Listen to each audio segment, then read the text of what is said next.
আমার নাম মোহাম্মদ নাজমুল হোসেন। আমার বাড়ি বরিশাল বিভাগে। বন্ধুরা, আমি আমার জীবনের গল্পটা শুরু করার শুরুতে আপনাদেরকে আমার পরিবারের সম্বন্ধে জানিয়ে রাখি। আমার পরিবারে আমি আছি, আমার বাবা আছে, মা আছে, রয়েছে আমার দাদিমণি সহ আমার ছোট দুইটা বোন।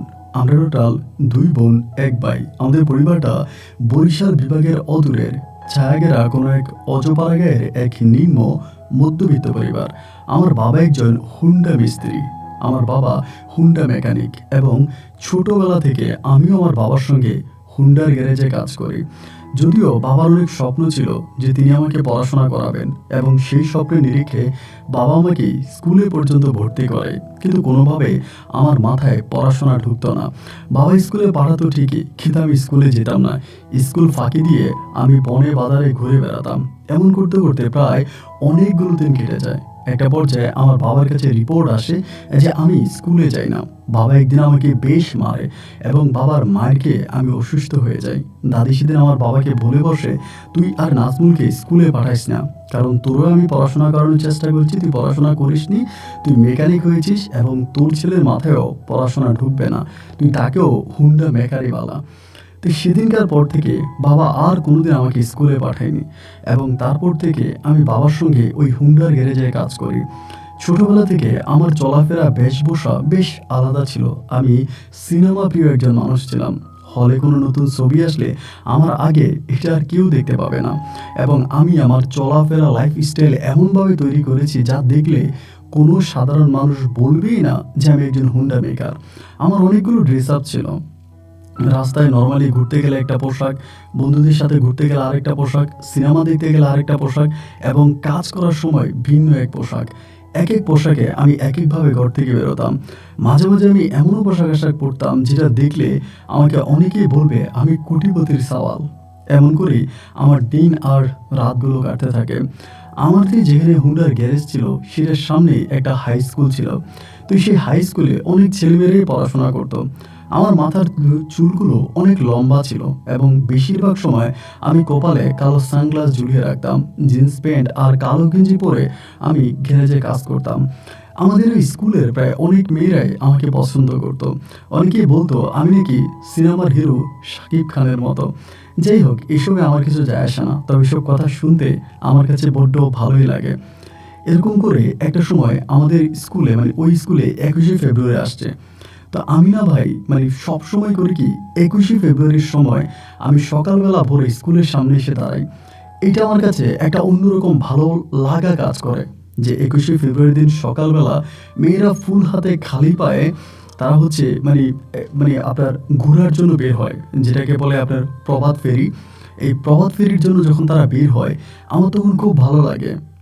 আমি এই দৃশ্যটা দেখার জন্য প্রতি 21শে ফেব্রুয়ারির সময় আমি স্কুলের সামনে এসে দাঁড়িয়ে থাকি, এবং এই দৃশ্যটা দেখলে সত্যি অনেকটা মিস করি যে কেন আমি স্কুলে পড়াশোনা করলাম না। বাবা মা উভয়ই চেষ্টা করেছে আমাকে পড়াশোনা করানোর জন্য, কিন্তু আমি পড়াশোনা করি নাই। আর যদি স্কুলে পড়াশোনা করতাম তাহলে এমন দৃশ্যগুলো আমি দেখতে পেতাম। যদিও আমি আমার স্কুল জীবনের গণ্ডি অনেক আগেই পার করে আসি। সেদিন 21শে ফেব্রুয়ারির ওই প্রভাত ফেরিতে হঠাৎ করে একটা মেয়ে আমার নয়ন কেড়ে নেয়। যদিও মেয়েটাকে আমি আগ থেকেই চিনতাম, কিন্তু কখনো তাকে আমার এতটা ভালো লাগেনি। কিন্তু সেদিন হঠাৎ করে কেন জানি এই মেয়েটার দিকে আমার চোখ এমনভাবে পড়েছে, আমি চোখটা সরাতে পারি না। এই মেয়েটার নাম হচ্ছে আলো, এবং আলোর বাবা হচ্ছে আমাদের এলাকার প্রাক্তন মেম্বারের পাশাপাশি আলোর বাবার আমাদের এলাকাতে চেয়ারম্যানের চেয়েও অনেক বেশি ক্ষমতা। আলোর বাবা যা বলবে আমাদের এলাকাতে তাই হবে। আলোর বাবার এগেনস্টে গিয়ে, বিপরীতে গিয়ে এলাকার মানুষ কোনো কথাই বলবে না। আমাদের এলাকাতে কোনো কাজ যদি হয়, চেয়ারম্যান বলেন, এমপি বলেন বা উপজেলা চেয়ারম্যান বলেন, সর্বপ্রথম এই আলোর বাবাকে খবর দেবে। আলোর বাবার মাধ্যমে এলাকার কাজ হবে। শুধু তাই নয়, আপনার গ্রামের মধ্যে কোনো ঝামেলা হলে, ধরেন মাতবর, কোনো দরবার কারবার থেকে শুরু করে সমস্ত কিছুতে আলোর বাবাকে ডাকা হবে, তিনি এগুলা করবে। এবং তার মেয়ে, তার মানে হচ্ছে বিশাল একটা বিষয়। কেউ এই মেয়ের দিকে চোখ তুলে তাকাতেও পারে না। কিন্তু কেন জানি সেদিন এই আলোর দিকে আমার একটা অন্যরকম নজর চলে গেল। ভিতর থেকে তার জন্য এক ভালোবাসা জাগ্রত হলো। আমি জানি আলোর সঙ্গে প্রেম করা আর আগুনে হাত দেওয়া একই কথা, কিন্তু তারপরও কোনোভাবে এই পুরো মনটাকে বোঝাতে পারতেছিলাম না। সময় যত সামনের দিকে যাচ্ছে আলোর প্রতি আমার দুর্বলতা ঠিক ততটাই বাড়তেছে। আমি কোনোভাবেই নিজেকে কন্ট্রোল করতে পারতেছি না। চোখে মুখে আমি শুধু আলোকেই দেখতে পাচ্ছি। আলোকে পাওয়ার জন্য আমি ব্যাকুল হয়ে উঠি। এভাবে ১ দিন ২ দিন ৩ দিন করে সময়গুলো পার হচ্ছে এবং প্রতিদিনে আমি ওই হুন্ডার মেকানিকের কাজের পাশাপাশি আলো যখন আমার দোকানের সামনে দিয়ে যাইতো আমি ওর দিকে ভ্যালভেলিয়ে তাকিয়ে থাকতাম। এভাবেই দীর্ঘদিন কেটে গেল। একটা সময় আমি নিজেকে আর ধরে রাখতে পারলাম না। আমি আবার সোজা সাপটা মানুষ। কারো মাধ্যমে প্রেমের প্রস্তাব পাঠাবো, আমি এমন ছেলে নয়। যাকে আমার ভালো লাগে, আমি মন থেকে যাকে ভালোবাসি, আমি নিজে ডিরেক্টলি তাকে ভালোবাসার কথা বলবো। আমারও ইচ্ছা ছিল যে আমি আলোকে সরাসরি ভালোবাসার কথা বলবো। এমন চিন্তা ভাবনা করেই একদিন আমি প্রেমপত্র লিখতে বসলাম। আমার জীবনে এই প্রথম কারোর জন্য চিঠি লেখা। চিঠির ভাষাটা আমি ঠিক বুঝতাম না বা জানতাম না। এরপরেও অনেক চিঠি ঘাটাঘাটি করে আমি সুন্দর ছন্দ মন্দ মিলিয়ে একটা চিঠি লিখি। চিঠিতে খুব স্পষ্ট করে লিখি, আলো জানি তুমি অনেক সুন্দর, তোমার বাবা অনেক প্রভাবশালী এবং যে কোনো ছেলে তোমার দিকে তাকানোর সাহস পায় না। আমি হতদরিদ্র একজন হুন্ডা মেকার। আমি জানি যে তোমাকে প্রেমের প্রস্তাব দেওয়া আমার অন্যায়। আমি জেনে শুনে অন্যায় করেছি। যদি শাস্তি পেতেই হয় তবে সেই শাস্তিটা শুধু আমাকেই দিও, আর কাউকে দিও না। এই বলে আমি প্রেমপত্রটা তার কাছে নিজের হাতেই দিলাম। সেদিনকার মনে হয় আমার ভিতরে এক অসুর শক্তি আসে, অসুর সাহস আমার ভিতরে কাজ করে। আমার দোকানের সামনে দিয়ে ও যাচ্ছিল। বিকেলবেলা তখন ঘুরে ঘুরে বৃষ্টি পড়তেছিল। অনেকগুলো মেয়ে কিন্তু আলোর সঙ্গে যায়, আলো কখনো একা একা যায় না। এরকম করে যেতে যেতে আমি ওদের পিছনে পিছনে হাঁটতেছিলাম এবং হাঁটতে হাঁটতে একটা পর্যায়ে আলোদের বাড়ির দিকে যাওয়ার সময় বাকি মেয়েরা সবাই মেইন রোড দিয়ে চলে যায় এবং এই ছোট পথ দিয়ে আলো তখন যায়। বাকি মেয়েগুলো যখন সবাই চলে গেল, আলো যখন একা হয়ে গেল, আমি পিছন থেকে ওর কাছ পর্যন্ত গেলাম এবং গিয়ে সালাম দিলাম। এবং সালাম দেওয়া মাত্রই ও আমার দিকে ফিরে তাকালো। তাকিয়ে একটা মুচকি হাসি দিয়ে জিজ্ঞেস করলো, কী ব্যাপার? আমি ওর হাসিটা দেখে না আমার ভিতরে একটা কনফিডেন্স জন্ম হয়েছে যে না, এবার হয়তো কিছু একটা ঘটতে পারে। ও সম্ভবত আমাকে এবার অ্যাকসেপ্ট করবে বা এরকম কিছু একটা। ওর হাসিতে আমি এমনটাই উপলব্ধি করেছিলাম। আমি তখন বললাম, আলো তোমাকে একটা উপহার দিতে আসছিলাম। ও বলে, এই বৃষ্টির দিনে কী উপহার দেবেন? খিচুড়ি খাওয়াবেন? আমি বললাম, না, ঠিক খিচুড়ি না, একটা সাদা কাগজ তোমাকে দিব। কাগজের মধ্যে কালো কালিতে কিছু লেখা আছে। লেখাগুলো যদি ভালো লাগে তাহলে উত্তর দিও, আর যদি ভালো না লাগে তবে শাস্তি দিও। এইটা বলে চিঠিটা দেওয়া মাত্রই আলো তখন আমার কাছ থেকে চিঠিটা নিয়ে নিল এবং চিঠিটা নিচে পড়ে আমি বেশ খুশি হয়েছি। ভেবেছিলাম আমার ভালোবাসার প্রায় 70% পূর্ণ হয়ে গেছে, আর 30% ওর রিপ্লাইয়ের মাধ্যমে হবে। ওর হাসি মুখ, ওর চলন বলন, কথা বলার ধরন সব কিছু দেখে আমার কাছে মনে হচ্ছে যে আলো আমাকে রিজেক্ট করবে না। ও আমাকে অবশ্যই ভালোবাসি এই কথাটাই লিখবে। এই বিশ্বাসটা ওকে স্থাপন করে আমি আস্তে আস্তে করে দিন পার করতেছিলাম। দিন যায়, রাত যায়, কিন্তু আলোর ওই চিঠির কোনো রিপ্লাই আসে না। আমি ওকে যদি দেখি, ও জাস্ট একটা মুচকি হাসি দেয়, আর কোনো কিছু বলে না। আমি যদি রাস্তার মধ্যে ইশারা করি, চোখে ইশারা করি, ও তখন একটা হাসি দিয়ে চলে যায়, বাট কোনো কিছু বলে না। এভাবে যেতে যেতে একদিন আমি ওকে রাস্তার মধ্যে ধরলাম। বাকি অনেকগুলো মেয়ে ছিল। এদের মাঝে আমি ডাক দিলাম যে, আলো তোমার সঙ্গে আমার একটু কথা আছে। এটা বলার পরও তখন দাঁড়াইছে। দাঁড়ানোর পরে ও মনে একটু রাগ করছে। আমারে বলে, আপনি এতগুলো মেয়ের মাঝে আমাকে ডাকলেন কেন? আমি বললাম, আলো আসলে এতগুলো মেয়ের মাঝে রেখেছি তোমাকে এই জন্য যে তুমি তো আমার চিঠির রিপ্লাইটা দিলা না। ও আমাকে বলে, রিপ্লাই কি আপনি আমার কাছ থেকে জোর করে নেবেন? আমি বললাম, আরে না না, জোর করে নিব কেন? ও বলে, তাহলে রিপ্লাইয়ের জন্য এত মাতাল হয়ে যাচ্ছেন কেন? আমার যখন সময় হবে আমি অবশ্যই আপনাকে রিপ্লাই করব। সো এটা নিয়ে এত দুশ্চিন্তা করার কিছু নাই। আমি ভেবেছিলাম আলো অবশ্যই আমাকে রিপ্লাই করবে, ও আমাকে ভালোবাসে, ও কখনোই আমাকে প্রত্যাখ্যান করবে না। এভাবে আরও দিন পার হচ্ছিল, কিন্তু ভাই ও আর আমাকে এই প্রেমপত্রের কোনো রিপ্লাই করে না। একটা দিন আমি বেকুল হয়ে গেলাম এবং বেকুল হয়ে যাওয়ার পরে আরও একদিন একইভাবে ওই মেয়েদের সামনে ওকে আমি আলাদা করে ডেকে আনলাম। সেদিন আমাকে বলতেছে যে ভালোবাসি সেটা মুখে নয়, কাজে প্রমাণ দিব। আমি বললাম, তাই নাকি? বলে, হ্যাঁ। আমি বললাম, কীভাবে? বলে, আজকে রাত 9টা বাজে আমাদের লিচু বাগানের ওখানে আসবেন। আমি বললাম, লিচু বাগান? বলে, হ্যাঁ, আমাদের বাড়ির পিছনে যে লিচু বাগান আছে ওই বাগানে আসবেন। তখন কিন্তু মোটামুটি লিচুর সময় ছিল, লিচু পাকে বা লিচু বিক্রি করে এরকম। যে লিচু বাগানে আমাকে যাইতে বলছে এটা কিন্তু ওদের বাগান না, ওর চাচার বাগান। তা আমি বললাম 9টার দিকে যাব। ও বলে না 9টার দিকে না, আরেকটু পরে আসেন, 11টার দিকে আসেন। আমি বললাম 11টার দিকে আসলে কি তুমি আসবা? ও বলে হ্যাঁ, আমি লিচু বাগানে আসবো। আপনি লিচু বাগানে আসবেন, আইসা একটা ঢিল মারবেন আমাদের টিনের চালে, এবং টিনের চালে ঢিলটা মারলে পরে আমি বেরিয়ে ওই লিচু বাগানে যাবো, আপনার সঙ্গে দেখা করব। আমি তখন বললাম যে আমি যদি টিনের চালে ঢিল মারি তাহলে তো তোমার বাবা বা অন্য কেউ বেরিয়ে এসে আমাকে ধরে ফেলবে। ও তখন বলতেছে আরে না, আমাদের টিনের চালে এমনি অনেক হচ্ছে উপরে গাছ টাছ আছে, তো বাতাস আসলে অনেক কিছু পড়ে, সো ওরকম শব্দে কিছু হবে না। আর আপনি আইসেন, আইসে একটা টিনের চালে একটা ছোট্ট ঢিল মারবেন, এবং ওই ঢিলটা মারলে পরে আমি ঘর থেকে বেরিয়ে আসবো। ও আমাকে যেমন করে বলছে ভাই, আমি তেমন করেই বিশ্বাস করছি, কারণ আমি জানি ও কখনোই আমাকে আমার সঙ্গে চিটিং করবে না। ওর প্রতি আমার সেই বিশ্বাসটা ছিল। এরপরে যেটা হলো, ও ঠিক যেভাবে আমাকে যেতে বলছিল আমি সেভাবেই ওদের ওই বাড়ির পিছনে লিচু বাগানে যাওয়ার জন্য প্রস্তুতি নিলাম। রাত তখন প্রায় আনুমানিক 8টার মতো বাজতেছে। আমি বারবার ঘড়ির দিকে তাকাচ্ছি, ও কথা সময় কেন চায় না, কেন রাত্র 10টা হয়ে যাচ্ছে না, আমি যাব কখন। এমন করতে করতে আমার নির্দিষ্ট সময়টা তখন চলে আসে। তো আমি সেই সময় তখন কিন্তু লিচু পাকছে, লিচু কিন্তু বিক্রিও হইতেছে। আমি আস্তে আস্তে করে লিচু বাগানের ভিতরে ঢুকলাম। বুকের ভিতরটা তখন ধুপ ধুপ ধুপ ধুপ করে কাঁপতেছে, মনে হচ্ছে কিছু একটা মনে হয় এখনই ঘটে যাবে। তারপরও ঠিক বুঝতে পারলাম না ও কেন আমাকে স্পেসিফিক লিচু বাগানে আসতে বলছিল। তো ওদের ওইদিকে একটা খালের মতো আছে, একটা খাল আছে। আমি তখন কী করলাম, এই খালটা খুব কষ্ট করে পার হলাম। খালটা পার হয়ে ওই লিচু বাগানের পিছন দিয়ে তখন বাগানের ভিতরে ঢুকলাম। তো বাগান থেকে ওদের বাড়িটা বেশ দূরে, মানে আমি তো দিনের বেলা এই জায়গার মধ্যে আসি নাই, সো এই জায়গাটা আমি বেশ ভালো করে চিনিও না। পিছন থেকে দেখলাম যে লিচু বাগান থেকে ওদের বাড়িটা অনেক দূরে, এখান থেকে যদি আমি ডিল মারি তাহলে ওই পর্যন্ত ডিল যাবে না।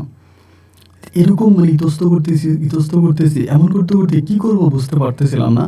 তখন একটা সময় করলাম কি, একটা ঢিল হাতে নিলাম, একটা মানে ইটা হাতে নিলাম, এবং হাতে নিয়ে ওদের ওই বাড়ির দিকে ছুঁড়ে মারলাম। ওদের বাড়ির দিকে ছুঁড়ে মারা মাত্রই ভাই, মুহূর্তের মধ্যে হঠাৎ করে 3-4টা ছেলে এসে আমাকে ধরে ফেললো এই লিচু বাগানে, এবং ধরে আমাকে এলোপাতাড়িভাবে মারতে শুরু করলো। মারছে তো মারছে, এমন মারা মারছে, মেরে আমাকে লিচু গাছের সঙ্গে বেঁধে রাখছে।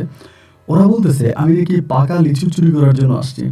আমি বারবার বলতেছি ভাই আমি লিচু চুরি করতে আসি নাই, কিন্তু ওরা আমার কোনো কথাই শুনতেছে না। ওরা একই কথা বলতেছে আমি লিচু চুরি করতে আসছি, এবং এইটা বলে আমাকে ওই গাছের সঙ্গে সারাটা রাত বেঁধে রাখে।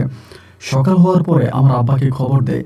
আমার আব্বা যায়, আব্বা গিয়ে তারপরে বহু কষ্টে, এবং এরই মাঝে আলোর বাবাকেও সকালবেলা খবর দেওয়া হয়। আলোর বাবা এসে আমাকে অনেক গালাগালি করে, এই তো লিচু খেতে ইচ্ছে করলে তুই কিনে খা, তুই তো আর বেকার না, তুই তো মানে তোর হচ্ছে নিজের গ্যারেজ আছে, এবং তোর বাবা এই এলাকায় খুব ভালো একটা মিস্ত্রি, সবাই তোর আব্বাকে চিনে জানে মানে, কিন্তু তুই এরকম একটা কাজ কীভাবে করলি। আমি আর কি করবো, তখন আমি মানে একদম নিরুপায় হয়ে অসহায় হয়ে তাকিয়ে আছি। দেন এরপর আমাকে তখন ছেড়ে দিল। আমি আমার দুঃখটা কাউকে বুঝাইতে পারলাম না, কাউকে বলতে পারলাম না যে আমাকে আলোয় মূলত এই জায়গাটার মধ্যে আসতে বলছিল। বিশেষ করে আমাকে এমন মারা মারছে যে আমি 2 দিন পুরো বিছনাতে করতে পারিনি, মানে বিছনার মধ্যে ফ্ল্যাট হয়ে গেছিলাম, এইভাবে আমাকে মারছে। তো 2 দিন বিছনাতে থেকে এবং হসপিটালে গিয়ে মেডিসিন এনে আমি মোটামুটি কিছুটা সুস্থ হয়েছি।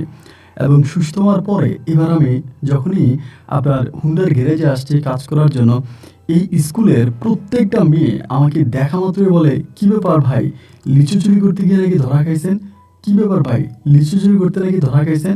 মানে এই ঘটনাটা পুরো স্কুলের মধ্যে ছড়িয়ে যায়। শুধু স্কুল নয়, আশেপাশে যে দোকানগুলো আছে তারাও দেখলে আমাকে সবাই লিচু চোর বলে ডাকে। এটা আমার কাছে বেশ খারাপ লাগতে শুরু হলো যে কী ব্যাপার, সবাই আমাকে লিচু চোর বলে, আমি নাকি লিচু চুরি করছি, মানে এমনভাবে অপমান করে কথা বলে, যেটা আসলে সহ্য করা বেশ দায় হয়ে যাচ্ছিল আমার জন্য। তারপরেও কি আর করবো, যেমন করে বলতেছে আমি তেমন করে কথাগুলো শুনে যাচ্ছি, কোনো প্রতিবাদ করতেছি না।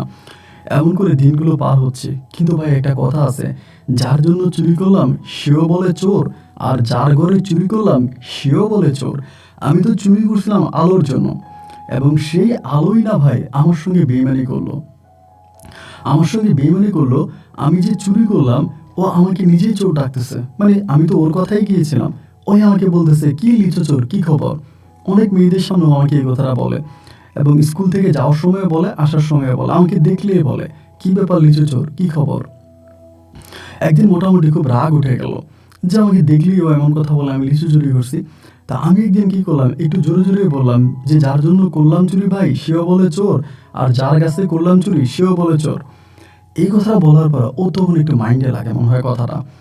এরপরের দিন স্কুল থেকে ফেরার সময় ও তখন আমাকে বলতেছে যে আমি তখন গ্যারেজে একটা ছোট্ট বাচ্চা মানে একটা ছেলে আছে, ওই আর আমি কাজ করতেছি। আমার বলতেছে যে এই নাজমুল্লাহ, এমনি বলে তুই আর কোনোদিন আমার সঙ্গে কথা বলবি না। ও তখন ক্লাস 9-এ পড়তো।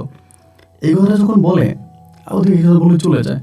এরপর থেকে ওরা আমার সঙ্গে কথা বলে না, আমাকে দেখলে গাল ফুলিয়ে থাকে, রাগ করে থাকে, অভিমান করে আছে, মানে বুঝতেছি যে ওরা আমার সঙ্গে কথা বলতে চায় না। এমন করে করে 2 থেকে 3 দিন কেটে গেল। একদিন আমি রাস্তার মধ্যে ধরে বসছি বলতে রাস্তার মধ্যে দাঁড়ায় বলতেছি জানো আমার ভুল হয়ে গেছে, আমাকে তুমি মাফ করে দাও। না ও ভাই আর আমার সঙ্গে আর কোনো কথা বলে না, মানে আমাকে দেখলে ইগনোর করে, অবহেলা করে। আর ওর সঙ্গে তো অনেকগুলো মেয়ে থাকে, আমি তো আর ওর সঙ্গে কথা বলতে পারি না। আর মেয়েগুলোর কাছ থেকে ওকে আলাদা ডাক দিয়ে আনলে পর ও রেগে যায়। তো কি করব না করবো ঠিক বুঝতে পারতেছিলাম না। তো ওদের বেচের মধ্যে একটা মেয়ে ছিল যার নাম ছিল তাসলিমা। এই তাসলিমা মেয়েটা একদিন আমাকে বলতেছে যে ও তখন স্কুলে যাওয়ার সময় দেখছে যে আমি আলোর সঙ্গে কথা বলার চেষ্টা করতেছি। স্কুল ছুটি হওয়ার পরে তাসলিমা আমাকে বলতেছে যে নাজমুল ভাই, আপনার একটা কথা বলি, যদি শোনেন তবে আপনার জন্য উপকার হবে। আমি বললাম কি কথা বলো। আমার বলে ভাই আপনি যে আলোর পিছনে এরকম করতেছেন, এটা কিন্তু আপনি নিজের বিপদ নিজে ডেকে আনতেছেন। আমি বললাম মানি। বলে আপনি কিন্তু নিজের বিপদ নিজে ডেকে আনতেছেন, আপনি কিন্তু আলোর সঙ্গে আর কথা বলেন না। আলো কিন্তু অনেক বড় একটা প্ল্যানিং করে রাখছে। আমি তখন বললাম যে তাসলিমা কি প্ল্যানিং করে রাখছে আমার বলা যায়? বলে না ভাই আপনাকে বলা যাবে না, যদি বলা যেত তাহলে তো বলতামই। শুধু আমি আপনাকে এটাই অনুরোধ করব যে আপনি আর আলোর সঙ্গে কথা বললেন না, এবং আলোর সঙ্গে প্রেম করা তো দূরের কথা, আপনি আলোর কাছ থেকে যতটুকু পারেন দূরে থাকেন।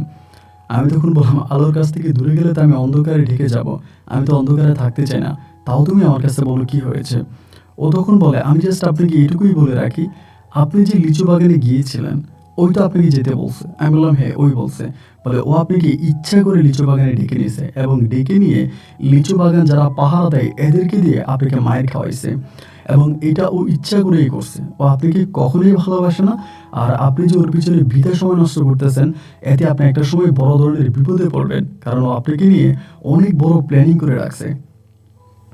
আমি তখন বললাম যে কি প্ল্যানিং করে রাখছে আমাকে নিয়ে। ওই তাসলিমা আর কিছু বললো না। না বলার পরে আমি তখন একদিন করলাম কি, এরকম করে সময়গুলো কাটতেছে ভাই, আমি কিন্তু এলাকাতে লিচু চোর হিসাবে পরিচিত হয়ে গেছি। আমাদের আশেপাশের অনেক দোকানদার আছে না, ওরা আমার জন্য লিচু নিয়ে আসে। আয়না বলে যে নিয়ে নাচবো লিচু খা, তুই তো লিচু চুরি করতে গিয়ে ধরা খাইছিলি, নে লিচু খা। এইরকম ভাবে পর্যন্ত ভাই আমার অপমান করে। তো একদিন হয়েছে কি, এভাবে অনেকদিন কেটে যাওয়ার পরে বৃহস্পতিবারে আপনার তখন প্রায় 2টা থেকে 3টার মতো বাজে। ওই দিন হঠাৎ করে দেখলাম কি ও একা একা যাইতেছে। মানে সবসময় তো 4টা বাজে স্কুল ছুটি হইলে পরে সবগুলো মেয়ের সঙ্গে দল বেঁধে যায়। আজকে দেখি যে 2টা 3টা বাজে ও একা একা যাচ্ছে, কিন্তু ওর মনটা অনেক খারাপ। তো তখন আমি ভাবলাম যে হয়তো ওর পারিবারিক কোনো সমস্যা বা কিছু হয়েছে। তা আমি তখন ওর পিছনে পিছনে গেছি। যাওয়ার পরে আমি বললাম আলো কি হয়েছে, তুমি আজকে স্কুল শেষ না করে চলে আসলা, ঘটনা কি? আমার বলে কিছু হয় না, আমার ভালো লাগতেছে না। তো আমি কেন ভালো লাগতেছে না এটা ওরা বারবার জিজ্ঞেস করতেছি, এবং জিজ্ঞেস করতে করতে ওদের বাড়ির ওই মানে ইয়েটা পর্যন্ত গেছে, বাড়ির প্রায় কাছাকাছি চলে গেছি। বারবার জিজ্ঞেস করতেছে আমার কাছে, বলো যে কি হয়েছে তোমার, কেন মন খারাপ, এবং কি নিয়ে তুমি মন খারাপ করতেছো, আমার কাছে বলো। আমার কাছে বললে কি হবে বলো। এইভাবে যে তর্কাতর্কি করতেছি বা কথা কাটাকাটি করতেছি, ওই তখন করছে কি হঠাৎ করে ওদের বাড়ির কাছাকাছি গিয়ে জুতাটা খুলে আমাকে ঠাস ঠাস করে একটা বাড়ি দিয়ে দিছে। এবং শুধু বাড়িয়ে দেয় নাই, জুতা খুলে বাড়ি দিয়েও চিৎকার করে মানে চিৎকার করতে শুরু করছে। মুহূর্তের মধ্যে ওদের বাড়ি থেকে ওর মা এবং পাশের বাড়ি থেকে আরো কয়েকজন বেরিয়ে চলে আসছে, এবং সবাই আসার পরে বলতেছে আলো কি হয়েছে, আলো কি হয়েছে।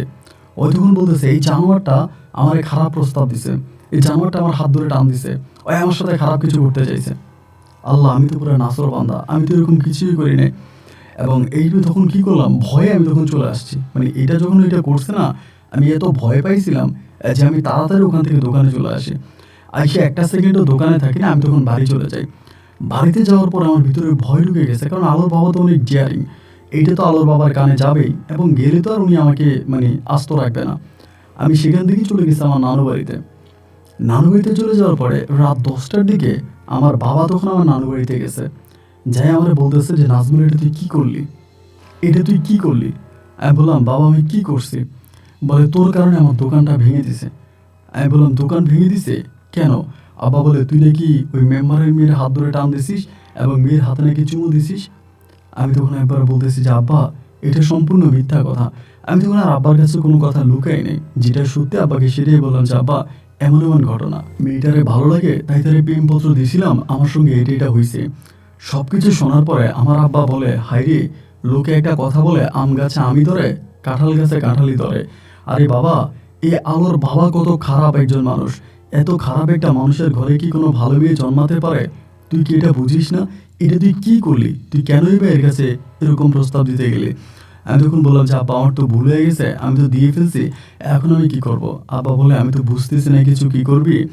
এখন তো ওরা এসে আমার দোকান টোকান ভেঙে দিছে, দোকানের মালামাল অনেক লুট করে নিয়ে গেছে এবং দোকানটা ভেঙে ফেলছে, এবং আমাকে বলছে আমি যাতে এই দোকানে আর না বসি। আমি তখন আব্বার অসহায় ওই মুখের দিকে তাকিয়ে আছি, মানে আমার আব্বা বেশ মানে অনেকটা কষ্ট পাইছে এবং অসহায় আমার দিকে তাকিয়ে আছে। আমি তখন আব্বারে বললাম যে আব্বা আমি আপনার জন্য এখন কি করতে পারি আমাকে বলেন তো।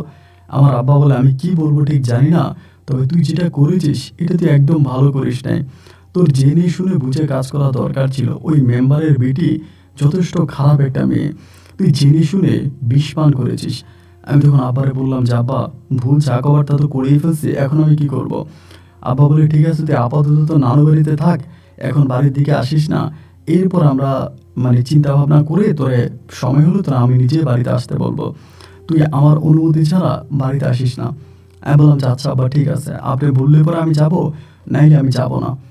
আব্বু যেহেতু আমাকে এটা বলছে তা আমি আব্বার কথার উপরে ডিপেন্ড করে নিলাম, আমি আর গেলাম না বাড়িতে। এইভাবে প্রায় 3 দিনের মতো কেটে গেছে। 3 থেকে 4 দিন পরে একদিন আমার মা আসছে, এসে আমার বলতেছে তোর আব্বা তোরে যাইতে বলছে। 4 দিন পরে আমি তখন বাড়িতে গেছি। বাড়িতে যাওয়ার পরে আমার আব্বা বলে, তুই হঠাৎ করে দোকানে যাইস না, এখন দোকানে গেলে মেম্বারের চাফেলা যারা আছে এরা কিন্তু তোরে মারবে এবং খুবভাবে মারবে, তোর ক্ষতি করবে, তুই দোকানে যাইস না। তা আব্বা যখন আমাকে বলছে আমি কিন্তু আর দোকানে যাই না। দোকানে না গিয়া আমি বাড়ির মধ্যেই বসে থাকি। এভাবে বসে থাকতে থাকতে না ভাই একটা সময় অনেক বোরিং হয়ে গেছিলাম, মানে কিচ্ছু ভালো লাগতেছে না। আব্বা তখন বলতেছে তুই একটা কাজ কর, তুই দোকানে যাইছে না, কারণ দোকানে গেলে তোর ক্ষতি করবে, ওরা তোরে মারবে, এই করবে সেই করবে, মানে অনেক কথাবার্তা আমারে বলতেছিল। তো এরপর আমি একদিন গেছিলাম, যাওয়ার পরে আমার ওই যে মেম্বারের বাড়ির একটা ছেলে আছে, উনি আমাদের দেখে বলতেছে যে তুই আর দোকানে আসবি না সামনের দিকে, তোরা যাতে এই দোকানে আর না দেখি, যদি তুই দোকানে আসিস তাহলে তোর তোর আব্বাকে এখান থেকে উঠে দেওয়া হবে। তো আমি যে ঠিক আছে তাহলে, আর আমি আর দোকানে চাইলাম না, দোকানে যাইনি, এভাবে পড়ে আসি। এমন করতে করতে আব্বা তখন হঠাৎ করে বলতেছে তুই একটা কাজ কর, তুই আমাদের আরেকটা বাজার আছে, আব্বা বলে ওই বাজারে আমি তোর নতুন একটা দোকান দিয়ে দিই। আমাদের এলাকার যে একটা ছেলে আছে ওই ছেলেটা আর আমি মিলে আমাদের পুরনো দোকানটা চালাই, আর তোরে আমি একটা নতুন দোকান করে দিই, তুই কি ওখানে একটা দোকান করবি? তা আমি যখন আব্বারে বললাম যে ঠিক আছে আব্বা যদি আপনি বলেন তাহলে আমি করব। পরে আমাদের এলাকা থেকে অনেক দূরের একটা বাজার আছে, বড় একটা বাজার, অনেক বড় একটা বাজার। আব্বা তখন এখানে আমার একটা দোকান করাই দিল। আমাদের তো ধরেন খুব বেশি মালামাল কিনা লাগে না, যেহেতু পুরনো একটা দোকান আছে, পুরনো দোকান থেকে মোটামুটি মালামাল যা লাগে সব কিছুই নতুন দোকানে নিয়ে গেছি। এবং নিয়ে যাওয়ার পরে কাস্টমারও বেশ ভালো পাচ্ছি, যেহেতু আমি কাজ জানি, আমি তো খুব ভালো বাইকের কাজ জানতাম এবং বাইক স্টার্ট দিলে বলে দিতে পারতাম এটার মধ্যে কী সমস্যা আছে।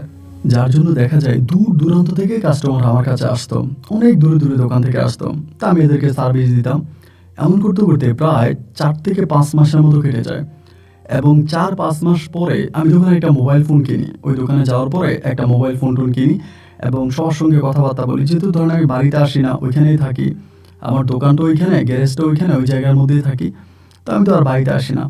না আসার পরে আমি কি করলাম, তখন এই মোবাইল ফোন দিয়ে জনের সাথে কথা বলি এবং আমাদের এলাকার বা আমাদের বাজারের অনেকের সঙ্গে কথাবার্তা বলি। এমন করতে করতে ভাই কি জানি ভাই আমার নাম্বারটা কেমন করে জানি আলো ম্যানেজ করে ফেলে এবং একদিন আমাকে ফোন দিছে। ফোন দিয়ে মানে তখন আপনার প্রায় বিকেলবেলা আমি দোকানে কাজ করতেছি, ফোন দিয়ে বলতেছে যে আমি আলো। আমি তখন ভয় পেয়ে গেছিলাম যে ও কেন কল দিছে। পরে আমি বললাম যে জি আলো বলো। পরে বলতেছে তুমি কি আমার উপর রাগ করে আছো, এমনিই বলে, মানে ওর কণ্ঠটা তখন বেশ নরম ছিল, মনে হচ্ছে যেন ওর উপর দিয়ে তুফান চলতেছে, খুব নরম একটা ভয়েস। আমি বললাম যে না আমি কারোর উপর রাগ করি নাই। ও বলে আমি তোমার সাথে অনেক অন্যায় করছি, তাই তো তুমি আমাকে অভিশাপ দিছো, আর তোমার অভিশাপে আজকে আমার এই অবস্থা। আমি বললাম যে তো তোমার কী হয়েছে, কেন কী অবস্থা? বলে আমার তো সামনে এসএসসি পরীক্ষা, আমি তো পরীক্ষা দিতে পারবো না। আমি বললাম কেন? এই কথাটা শুনে না আমার মনটা অনেক গলে গেছে, গরিব মানুষ তো এরকম কারো দুঃখ দেখলে নিজের ভিতরে মানে আবেগ কাজ করতে শুরু করে। আমি তখন বললাম কেন, তুমি কি বলতেছো, কেন পরীক্ষা দিতে পারবা না? ও বলে আমি তো বইয়ের দিকে তাকাইতেই পারি না, আমার বইয়ের দিকে তাকাইলে প্রচণ্ড মাথা ব্যথা করে, এবং এত বেশি মাথা ব্যথা, এত তীব্র মাথা ব্যথা যে আমি জাস্ট মাথা ব্যথায় পাগল হয়ে যাই। স্যার আমার দ্বারা তো আর পড়াশোনা হবে না, আমি তো এসএসসি পরীক্ষা দিতে পারবো না। আমি বললাম, হঠাৎ করে তোমার মাথা ব্যথা কেন, মানে কী কারণে হচ্ছে? ও বলে, মাথা ব্যথা তো সেদিন থেকে শুরু হয়েছে, যেদিন তোমাকে জুতা দিয়ে মারছিলাম। তোমার জুতা দিয়ে যেদিন মারছিলাম সেদিন থেকেই মাথা ব্যথা। এরপর তো আর এই পর্যন্ত আমি নিঃশ্বাস নিতে পারি না, আমার এমন অবস্থা হয়ে গেছে। আমার তো সামনে পরীক্ষা, আমার তো সব কিছু শেষ। আমি ভাই সত্যি বলতে ওরা কখনোই অভিশাপ দিই নাই। ওই যে এত কিছু করছে আমার সঙ্গে এত চিটিং করছে বা যাই করছে, আমি কখনোই ওকে এক বিন্দু পরিমাণের অভিশাপ দিই নাই। এবং আমি আসলে অন্যরকম একটা ছেলে, মানে কারোর উপরে আমি কোনো রাগ, ক্ষোভ, অভিমান এগুলো রাখি না। আমার ভিতরে যা আসবে আমি তাই বলবো। আমি তখন বলতেছিলাম যে, আলো তুমি ভুল বুঝতেছো, আমি আসলেই তোমাকে অভিশাপ দিই নাই। আমি কেন তোমাকে অভিশাপ দিব বলো? তুমি তো আমার সঙ্গে খারাপ কিছু করো নাই, আমি অভিশাপ কেন দিব? ও বলে, না না না, তুমি অবশ্যই অভিশাপ দিছো। তুমি কি সত্যি আমাকে অভিশাপ দাও নাই? আমি বললাম যে, না, আমি তোমাকে অভিশাপ দিই নাই। ও বলে, যদি তুমি কি আমার উপর রাগ করে আছো? আমি বললাম, না না, আমি তোমার উপর রাগও করি নাই। ও বলে, অভিশাপও দেয় নাই, রাগও করে নাই, তাহলে দোকান ছেড়ে দিছো কেন? আমি বললাম, দোকান কেন ছাড়ছি তা আমার থেকে তুমি ভালো জানার কথা। তোমার আব্বার চেলাফেরা লোকেরা আসে, দোকানে ভাঙচুর করে, এবং আমি একদিন বসছিলাম, বসার পরে তোমাদের এলাকার একটা ছিল আমাকে ডিরেক্টলি বলছে আমি যেন এখান থেকে চলে যাই। আলো তখন আমার বলতেছে, ও তুমি কি সাইফুলের কথা বলতেছো? আমি বললাম, হ্যাঁ। ওই তখন বলে, সাইফুল ভাই তো আমার পছন্দ করে, আমার সঙ্গে প্রেম করতে চায়, আমি রাজি হই না, জানে তুমি আমার পছন্দ করো, এই জন্য তোমার এটা করছে। আচ্ছা, তুমি যদি আমার উপরে কোনো রাগ না থাকে, আর তুমি যদি সত্যি আমাকে কোনো অভিশাপ না দিয়ে থাকো, তাহলে তুমি তোমাদের পুরনো দোকানে আবার চলে আসো। আমি বললাম, আলো তুমি এটা কী বলতেছো?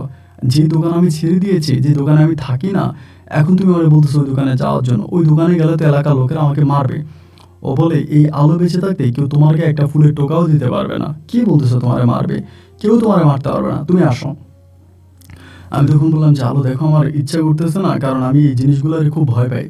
আমার আব্বা আমারে বলছে আমি কোনো ঝামেলায় না যাওয়ার জন্য আমি নতুন দোকান খুলছি অমুক বাজারে, এবং আমার দোকান ভালোই চলতেছে, আমার দোকানে কোনো সমস্যা নেই। আমি এখন হঠাৎ করে আর তোমার কাছে যাব না। ও বলতেছে, তার মানে কি তুমি আমার কথা শুনবো না? তার মানে কি তুমি হচ্ছে আমাকে ভালোবাসার কথা বলছিলে, এটা পুরোই মিথ্যা, এটা আমাকে ধোকা দেওয়া? আর যখন আমি তোমাকে ডাকতেছি তখন তুমি আসবা না, তুমি আমার সঙ্গে এরকমটা করতে পারলা? আমি তখন বলতেছি, আলো তুমি ওই ভুল বুঝতেছ। আসল মেইন কথা হচ্ছে কি, যে আমি মানে যেতে চাচ্ছি না তোমার আব্বার লোকজনের ভয়ে। ও তখন বলে, আমার আব্বার লোকজন তোমার কিচ্ছু করবে না, আমার আব্বার লোকজন তোমার কিচ্ছু করবে না, তুমি এক বিন্দু পরিমাণেরও ভয় পাইও না। আমি যা বলতেছি তুমি তাই করো, তুমি আবার এই দোকানে চলে আসো।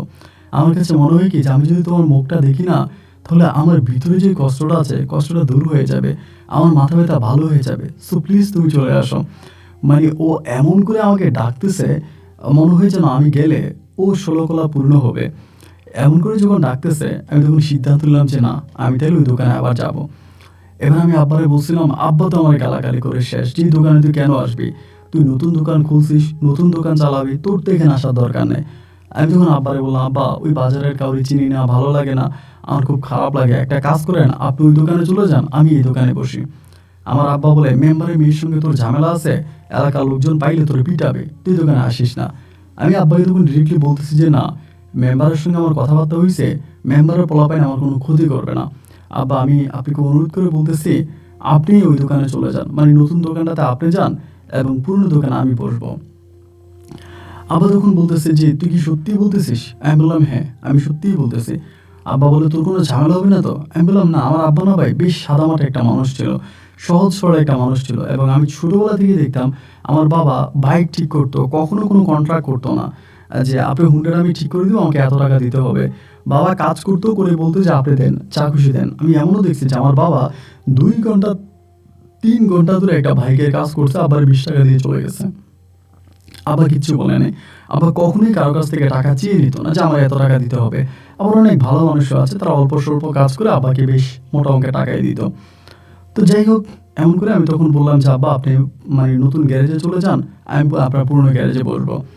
মা তখন মানে বকাবাদ্য করতেছে যে এটা কি ভালো হবে, তো ঠিক হবে না, তুই তোর জায়গায় থাক, তুই কেন এখানে আসবি? মানে মা সবসময় আমাকে নিয়ে ভয় পাই, তো বুঝছেন তো মায়ের মন সবসময় একটু ছোটোই থাকে। তো আমি তখন বললাম যে না, আমি এখানেই বসবো, আমার আব্বার ওইখানে পাঠাবো। পরে আমার কথার মধ্যেই তখন সব কিছু হলো, আব্বারে আমি নতুন দোকানে পাঠিয়ে দিলাম। আমি তখন পুরনো দোকানে বসছি।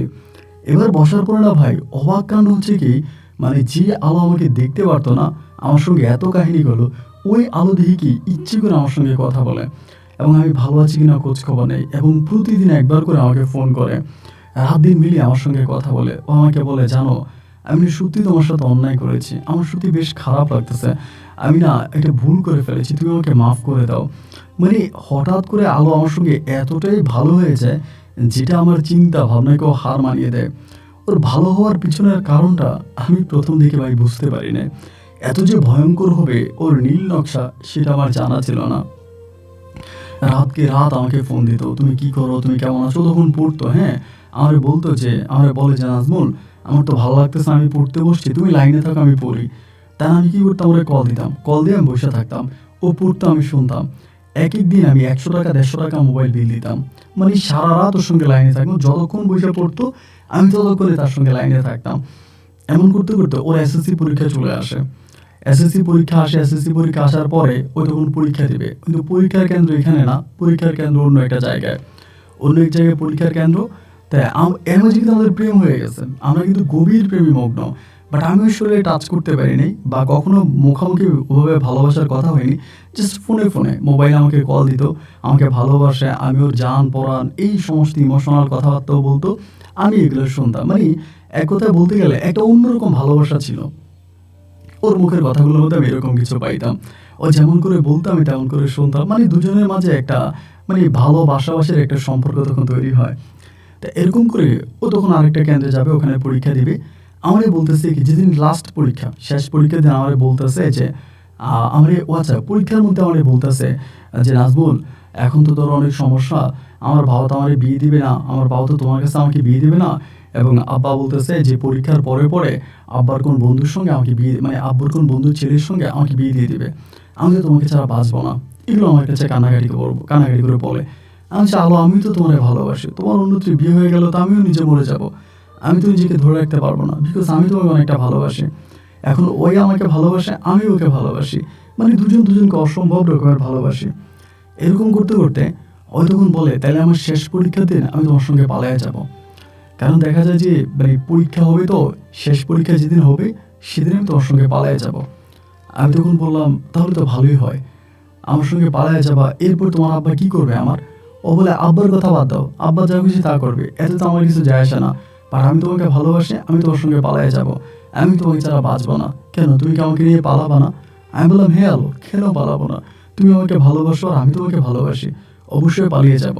তাই ওর যে আমাকে নিয়ে পালাতে যাচ্ছে ভাই, এতেই না আমি অনেকটা খুশি, মানে আমি আনন্দিত যে আলহামদুলিল্লাহ আমাকে নিয়ে পালিয়ে যাবে, আমার তো অনেকটা ভালো লাগতেছে। তো এরকম করে একদিন, দুদিন, 3 দিন করতে তো পরীক্ষাটা শেষ হলো। শেষ পরীক্ষার দিন, এই শেষ পরীক্ষার আগের দিন রাতে ফোনে আমার সঙ্গে কথা হচ্ছে, আমাকে বলতেছে যে, নাজমুল তুমি আমাকে কোথায় নিয়ে যাবা? আমি বললাম, দেখো আমার যাওয়ার মতো একটাই জায়গা, সেটা হচ্ছে আমার নানু বাড়ি, আমি তোমাকে আমার নানু বাড়িতে নিয়ে যাব, এবং আমার নানু বাড়িতে আমি তোমার সঙ্গে থাকবো। ওই তখন আমাকে বলতেছে যে, তোমার নানু বাড়ি কোথায়? আমি তখন ঠিকানা বললাম। ও বলে, না না না, সে এলাকা ভালো না, আমি সেখানে যাব না। আমি বললাম, তা তুমি সেখানে যাবো না, কোথায় যাবা? ও বলে, আমার দুঃসম্পর্কের একটা খালার বাড়ি আছে অমুক জায়গায়, আমি সেই খালার বাড়িতে চলে যাব।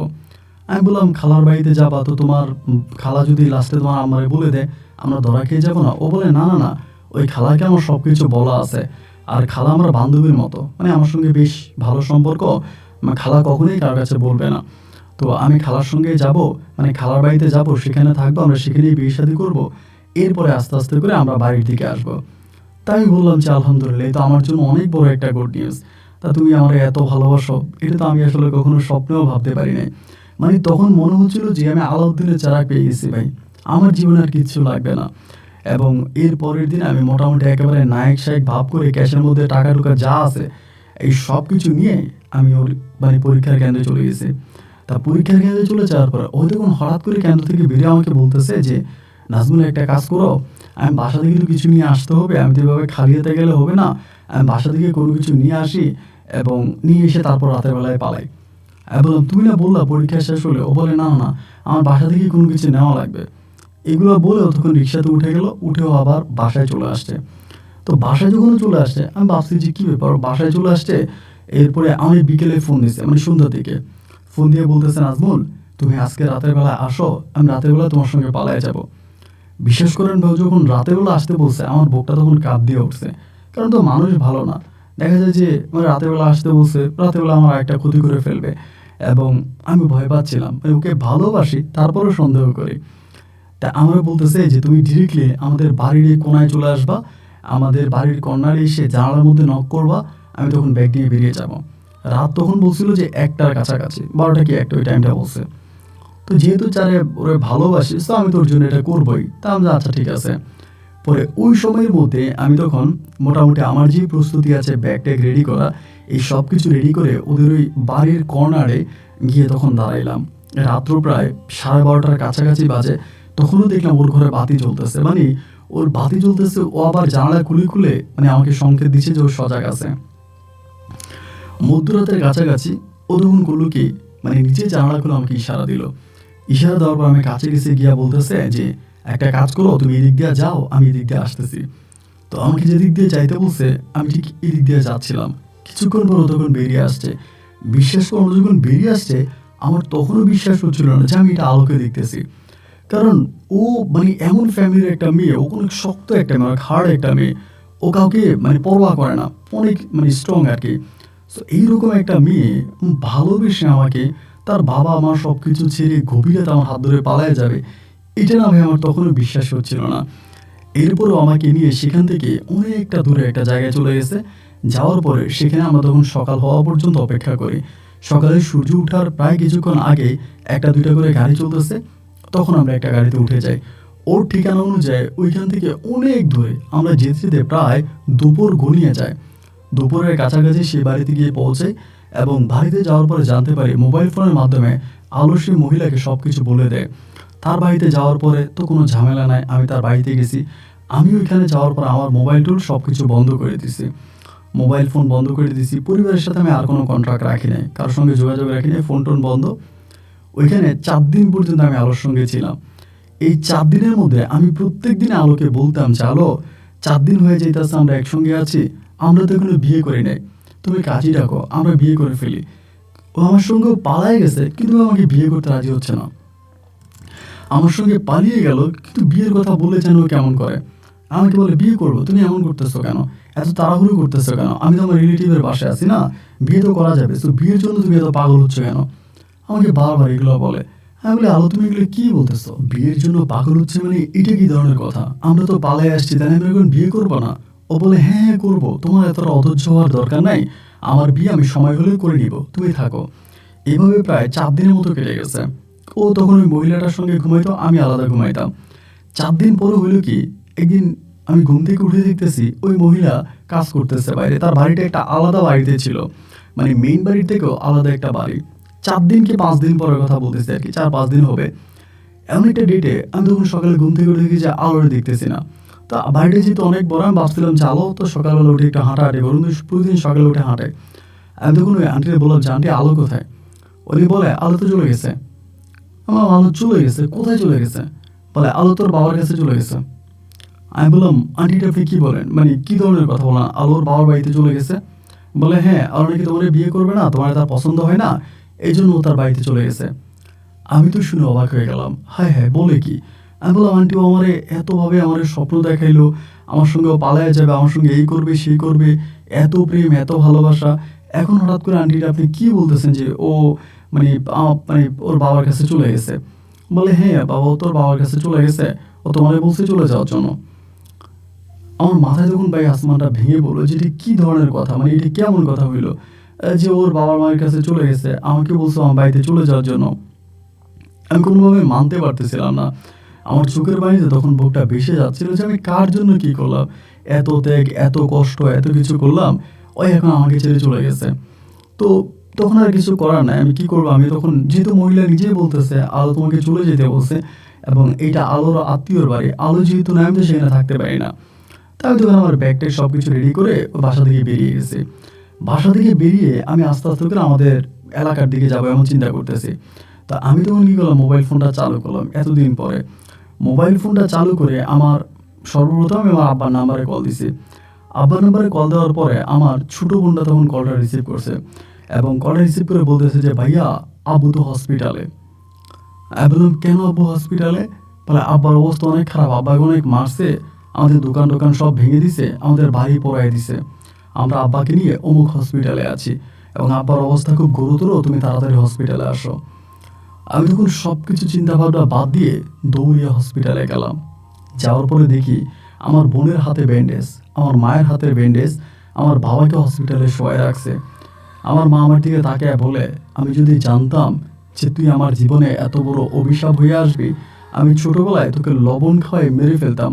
আমি এমন সন্তান পেটে ধরেছি যার জন্য আজকে আমার মেয়ে ইজ্জত হারাইছে। আমি বললাম, মানে মেয়ে ইজ্জত হারাইছে মানে? আমার মা এমন একটা কথা বলছে আমার ছোট বোনটাকে নিয়ে, আমার ছোট বোনের সঙ্গে এমনই এক নোংরা কাজ হয়েছে। আমি তখন চোখের পানিগুলো ছেড়ে দিলাম।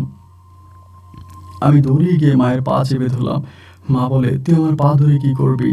আমার তিল তিল করা ঘর বাড়ি সব কিছু আগুনে পোড়াই দিছে, তোর বাবার ব্যবসা বাণিজ্য কিচ্ছু রাখে নাই। আমার বাবা তখন হসপিটালে এসে আমার মাকে বলতেছে, ওরে তুমি বকা দিও না, হয়তো ছোট মানুষ, ও বুঝতে পারে নাই, ওই কালনাগিনীর ফাঁদে পড়ছে। আমার আব্বা আমার ইশারা দিয়ে কাছে নিয়ে বলতেছে, মেয়েটা কই? আমি বললাম, বাবা ও তোর বাড়িতে চলে গেছে। আমার আব্বা বলে, মানি কি বললি যে বাড়িতে চলে গেছে? আমি বললাম, হ্যাঁ আব্বা, ওর বাড়িতে চলে গেছে, আমার সঙ্গে পালাইছে, ঠিক আছে, কিন্তু আমার সঙ্গে ও সংসার করবে না। আমার মা বলে, হ্যাঁ হ্যাঁ চলে গেলে ভালো হয়েছে, ওই যদি ওর বাড়িতে চলে যায় তাহলে তিনি অনেক ভালো হয়েছে, এটা তো আমাদের জন্য খারাপ না, এটা ভালো। এই কালনাগিনী আমাদের জীবনে থাকার থেকেও না থাকাটাই ভালো। ও যে চলে গেছে এটা আমাদের অনেক উপকার হয়েছে, আমাদের জন্য এটা অনেক ভালো। আমার আব্বা তখন অসহায় হয়ে আমার মুখের দিকে তাকিয়ে আছে। প্রায় 7 দিনের মতো আব্বা হসপিটালে ছিল, আমি থাকার পরও 7 দিন, মানে এর আগেও তো অনেক দিন ছিল। এরপরে আমি তখন আস্তে আস্তে করে আমার আব্বা আর আমরা সবাই মিলে তখন আমাদের নানু বাড়িতে উঠি। আমাদের ঘর বাড়ি পোড়াই দিছে, আমাদের দোকান ভেঙে দিছে। নানু বাড়িতে ওঠার পরে জানলাম কি, যে আমার ভালোবাসার মানুষ আলো ও বাড়ি ফিরে নাই, মানে ও বাড়িতে যায় নাই। যখন ও বাড়িতে যায় নাই আমি তখন অবাক হয়ে গেলাম। আমার মানে আম্মার কাছে খবর আসছে যে মেয়ে বাড়িতে যায় না। মা তখন আমারে বলে, তুই না বললি মেয়ে বাড়িতে গেছে, মেয়ে তো বাড়িতে যায় না। তাই আমি বললাম, কি ব্যাপার, কি বলো মেয়ে বাড়িতে যায় না? ও তো বাড়িতে চলে যাওয়ার কথা। আমার আম্মা বলে, না ও বাড়িতে যায় না, ও তো বাড়িতে যায় না, আমি তো খবর পাইছি। এবার আমি করলাম কি, গোপনে গোপনে ওর আন্টির সঙ্গে যোগাযোগ করলাম, মানে যে আন্টির পাশে আমরা ছিলাম। আন্টিও তখন একই কথা বলতেছে, না আলো তো বলছে ওর বাড়িতে চলে যাবে, আমাকে তো এটা বলেই গেছে, এখন তাইলে কোথায় গেছে তা তো জানি না। আলো নাই নাই নাই, আলোর কোনো সন্ধানই পাওয়া যাচ্ছে না। এরই মাঝে হলো কি, আলোর বাবা তখন ওই মানে ওনার মেয়ে তো এসএসসি পরীক্ষা দিছে মাত্র, মানে নারী অপহরণের যে মামলা, ওর বাবা তখন আমার মামলা করে দেয়। মামলা যখন করে দেয় আমি তখন আর বাড়িতেও থাকতে পারি না। বাড়িতে প্রতিনিয়ত পুলিশ আসে, মানে পুলিশ আসে, ঝামেলা করে, হাঙ্গামা করে, মানে প্রচণ্ড রকমের ঝামেলা করতেছে, বাড়িতে থাকার মতো কোনো মানে অবস্থা নাই। তা আমি এই মুহূর্তটাতে, এই সময়টাতে কই যাব ঠিক বুঝতে পারতেছিলাম না।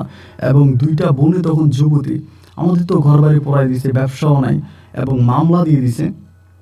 আমি তখন বারবার একটা জিনিসই চিন্তা করতেছি, আলো কোথায় গেল, মানে আলো গেলটা কোন জায়গায়, মানে ও এখন কোথায় আছে? আমি বারবার নিজেকে নিজে প্রশ্ন করতেছি, আলো এখন কোথায় আছে, আলো কেমন আছে, আমি কি আলোকে দেখবো, আলো কি আমাকে আদৌ ভালোবাসে?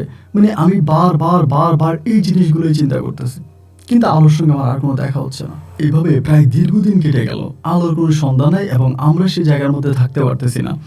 প্রতিদিন আমার বাড়িতে পুলিশ আসে, আমরা কখনো মানে আপনার শিমুল বাগানে, কখনো হচ্ছে ঝিঝির পাড়ে, কখনো হচ্ছে ভিড়ের মধ্যে, আমি আব্বা আম্মা আমার 2 বোন আমরা এভাবেই তখন পালিয়ে পালিয়ে থাকতেছি। তো এইভাবে পালিয়ে আসলে আর কতদিন, একটা সময় আমার আব্বা সিদ্ধান্ত নিল যে আমার নানু বাড়ি থেকেও চলে যাবে, কারণ আমাদের জন্য আমার নানা নানুর অশান্তি হইতেছে, তাদের বাড়িতে পুলিশ আসতেছে, তাদের মান সম্মান নষ্ট হইতেছে। তো আমার আব্বা বললাম, এই বাড়ি থেকে চলে যাব। আমার মা বলে, আপনি বাড়ি থেকে কোথায় যাবেন এখন?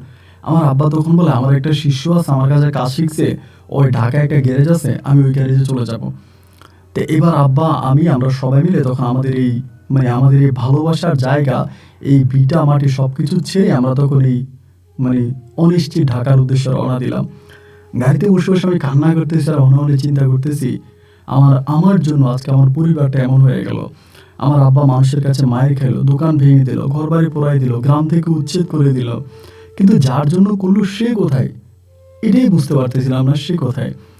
একটা সময় তখন আমরা ঢাকাতে চলে যাই। ঢাকাতে গিয়ে আব্বার ওই শিষ্যের মাধ্যমে উনি আমাদেরকে একটা বাসা ভাড়া করে দিয়ে এই বাসা আমরা তখন উঠি। তা আমার আব্বা তখন এখানে কাজ করতো, মানে এই গ্যারেজে কাজ করতো। আমি আব্বা আমরা দুজনে ওনার ওই মানে ওই শিষ্যর গ্যারেজে তখন আমরা কাজ করি। এইভাবে আমি প্রায় 3 মাস ঢাকায় থাকার পরে, এলাকায় তো আমি ফোন টোন দিতাম, খোঁজ খবর নিতাম। 3 মাস পরে আমি জানতে পারি, ভাই আলো আমার সঙ্গে এমনই গেমস খেলেছে যা শুনলে এখন আপনি অবাক হয়ে যাবেন। আলো আমার সঙ্গে পালাইছে ঠিক আছে, কিন্তু আলো মূলত ভালোবাসছে তাদের বাসায় যে একটা মাস্টার ছিল, মানে লজিং মাস্টার, যার নাম হচ্ছে নিয়াজ মাস্টার। ওই মূলত ভালোবাসতো নিয়াজ মাস্টারে। ওই তখন করছে কি, নিয়াজ মাস্টারে বাড়িতে রাইখা ওই আমার সঙ্গে পালাই গেছে। ওর কিন্তু ভালোবাসার মানুষ ছিল নিয়াজ মাস্টার। নিয়াজ মাস্টার তাদের বাড়িতেই থাকতো, তাদের মানে ঘরের মাস্টার। এই বেটার সঙ্গে তার প্রেম, সে পালাইছে আমার সঙ্গে। আমার ঘর বাড়ি সব কিছু ভাঙিয়া টাইঙা মানুষ আমাকে উচ্ছেদ করে দিছে। এলাকাবাসীর সবাই জানছে যে আলো আমার সঙ্গে পালাইছে। কিন্তু আলো আমার সঙ্গে 5 দিন থাকার পরে সেখান থেকে আলো ওই নিয়াজ মাস্টারের সঙ্গে চলে যায়। সাধারণত নিয়াজ মাস্টার খুব ভয় পাচ্ছিল যে আলোকে নিয়ে যদি সে পালায় যায় তাহলে নিয়াজ মাস্টার ঘর বাড়ি আলোর বাবা পুরায় ফেলবে, তাদের ঘর দুয়ারের ক্ষতি করবে, ঝামেলা করবে। এই জন্য নিয়াজ মাস্টার বুদ্ধি খাটিয়ে আলোকে আমার সঙ্গে পাঠিয়ে দিল। আলো আমার সঙ্গে পালায় গেল, আমার ঘর বাড়ি ভাঙলো, আমার ক্ষতি করলো, এবং দিন শেষে আলোই নিয়াজ মাস্টারের কাছে চলে গেল। এবং এখন জানতে পেরেছি নিয়াজ মাস্টারের সাথে আলোর সম্পর্ক নাকি আলোর পরিবারও মেনে নিয়েছে। কিন্তু মধ্যখানে আমি ভিটা ছাড়া হয়ে গেলাম, আমাদের ঘর বাড়িগুলো ভেঙে ফেললো। আমরা এক দারিদ্রতার মানবতার জীবনযাপন করতে শুরু করলাম। তারপরও আল্লাহর উপরে বিশ্বাস ছিল যে আল্লাহ যা করে অবশ্যই ভালোর জন্য করে, আল্লাহ যেটা করবে অবশ্যই ভালোর জন্যই করবে। ঢাকাতে পড়ে আছে, আলোর সঙ্গে আমার আর কোনো যোগাযোগ নাই। ঠিক আলো কোথায় আছে, কেমন আছে, কি করতেছে না করতেছে, আমি আর এগুলো কিচ্ছু জানি না। ঢাকায় আসার পরে আব্বা তখন করলো কি, ওই যে মানে ওনার শিষ্যের গ্যারেজে কাজ করতে করতে তখন নিজে একটা গ্যারেজ দেওয়ার পরিকল্পনা করলো। তো ঢাকা শহরেরই একটা জায়গায় আব্বা তখন একটা ছোটোখাটো করে একটা গ্যারেজ চালু করলো। আব্বা আর আমি মিলে সেই গ্যারেজে কাজ করি। তা আমি তো আসলে মানে মোটরসাইকেলের কাজ ভালো জানতাম, যার জন্য দেখা যায় যে ওখানেও কাস্টমার খুব কম সময়ে অনেক কাস্টমার পেয়ে যায়। এরকম করতে করতে ইকবাল নামের আমাদের একজন কাস্টমার ছিল, উনি ছিলেন ইতালি প্রবাসী। তা আমি যে মানে হুন্ডার কাজ করতাম, উনি এগুলো দেখতো। একদিন উনি আমার আব্বারে বলতেছে যে তোমার ছেলে কি করে বাংলাদেশে? আমার আব্বা বলেই যে আমার সঙ্গে কাজ করে। তো ওই ইকবাল সাহেব তখন আমার আব্বারে বলতেছে যে আমি একটা কাজ করব, আমি ইতালিতে একটা হুন্ডার গ্যারেজ খুলবো, এবং হুন্ডার একটা গ্যারেজ করবো। আমার এখানে প্রচুর হুন্ডা আছে, মানে মানে অনেক হুন্ডা। সো আমি ওই হুন্ডার গ্যারেজ খুলে আমি তোমার ছেলেকে ইতালিতে নিতে চাই, একেবারে ফ্রি, কোনো টাকা দিতে হবে না। আমি আমার ওই গ্যারেজে আমি ওকে কাজে লাগাবো। আমার আব্বা তখন বলেন কি, ইতালি কি কোনো সোজা কথা? এত দূরের একটা দেশ, আমার ছেলে কি যাবে? বা আপনি কি আমার ছেলেকে ফ্রিতে নেবেন? উনি বলে হ্যাঁ, আমি সম্পূর্ণ ফ্রিতে নিয়ে যাব, আমি আমার কাজে নিয়ে যাব, ওখানে আমার কাজ আছে, ও যাবে, ও আমার গ্যারেজে কাজ করবে। তা আমার আব্বা এখনই আশ্বাস তো করলো, এবং করার পরে আমার আব্বা তখন আমাকে বললো যে তাহলে তুই পাসপোর্ট কর। আব্বু তখন আমার পাসপোর্ট সম্পূর্ণ করলো, এবং পাসপোর্টটা সম্পূর্ণ করে আব্বু তখন আমাকে পাঠাই দিবে। পাসপোর্ট পাঠাইলাম, সব কিছু ঠিক হলো। দেন আমরা তখন ঢাকাতে ইমিগ্রেশন কমপ্লিট করলাম। তখন ইমিগ্রেশনে গেলাম এবং সব কিছু মানে আপনার এম্বাসিতে গেলাম, সব কিছু ডকুমেন্ট জমা দেওয়ার পরে একটা পর্যায়ে আমার তখন ইতালির ভিসা হয়ে গেছে। মানে আমার এটা হঠাৎ করে আমার জীবনে মানে মনে হয় যে একটা পরিবর্তন, এমন একটা পরিবর্তন যেটা আমার কল্পনাকেও হার মানিয়েছে, মানে বিশাল আকার একটা পরিবর্তন। এবং সেখান থেকে আমরা তখন ইতালির উদ্দেশ্যে রওনা দিই, এবং আলহামদুলিল্লাহ একটা সময় আমি তখন ইতালি গিয়ে পৌঁছাই। পৌঁছানোর পরে ইকবাল স্যার তখন আমাকে নেয় এবং নিয়ে তার যে হুন্ডার গ্যারেজ সেটা আমাকে দেখায়, এবং আমি একটা পর্যায়ে গ্যারেজে কাজ করতে শুরু করি। যদিও আমার কন্ট্রাক্ট ছিল 1 বছরের। এরপরে আমি ওখানে কাজ করি, করতে একটা পর্যায়ে আমি কিন্তু ওই দিক থেকে প্রায় 7-8 মাসের মতো বাড়ির সঙ্গে কোনো যোগাযোগ রাখি নাই। ঢাকা থেকে আপনার ইয়েতে চলে গেছি, ইতালি চলে গেছি, ওখানে আছি। এবং এমন করতে আমি মোটামুটি ইটালিতে স্থায়ী হয়ে যাওয়ার পরে আস্তে আস্তে করে এলাকাতে ফোন দিতাম, এলাকাতে খোঁজখবর নিতাম।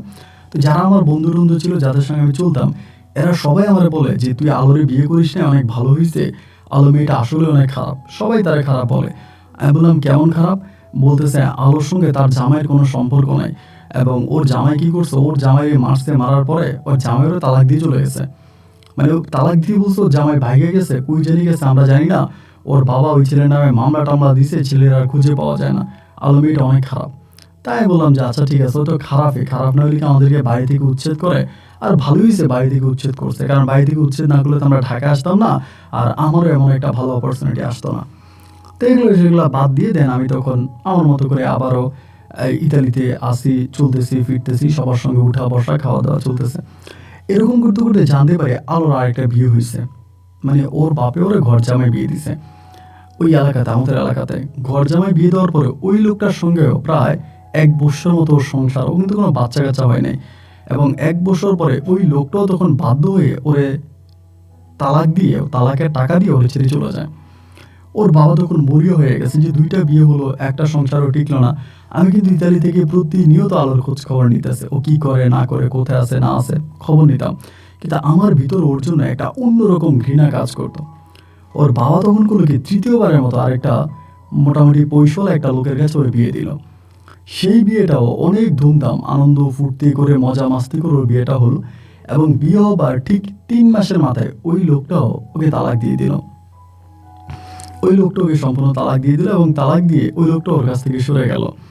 তো আমার জীবনটা তখন একটা বিদেশিকার জীবনের, মানে একটা বিদেশিকার জীবন হয়ে গেল, মানে একটা অন্যরকম জীবন হয়ে গেল। এবং এরকম করে একটা নয়, 2টা নয়, ওর 5টা বিয়ে হয়। এবং 5টা বিয়ের কোনো হাজবেন্ডের সঙ্গে ও সংসার করতে পারে নাই। এবার কেমনে কেমনে জানে আমার নাম্বারটা কার থেকে জানে ম্যানেজ করে। আমি কিন্তু আমার নাম্বারটা ওকে দিই না, বা ওর নাম্বার আমি কখনো কল করিনি। এই 5টা বিয়ে হওয়ার পরে ওই তখন আমার নাম্বারটা ম্যানেজ করে আমাদের বলে সেম ওভাবে। আগে যেরকম বলছিল আমার মাথা ব্যথা, তুমি আমার অভিশাপ দিছো, তোমার অভিশাপ আমার মাথা ব্যথা হয়েছে, আমি এখানে এসএসসি পরীক্ষা দিতে পারবো না। সেম আগের মতো করে বলতেছে যে নাজমুল, তুমি আমাকে অভিশাপ দিছো, তোমার অভিশাপে আমার বারবার বিয়েগুলো ভেঙে যাচ্ছে। আমার একটা বিয়ে ঠিক হচ্ছে বা বিয়ে ভেঙে যাচ্ছে, আমি যদি বিয়ে করেও ফেলে তা হাজব্যান্ডের সঙ্গে থাকতে পারতেছি না।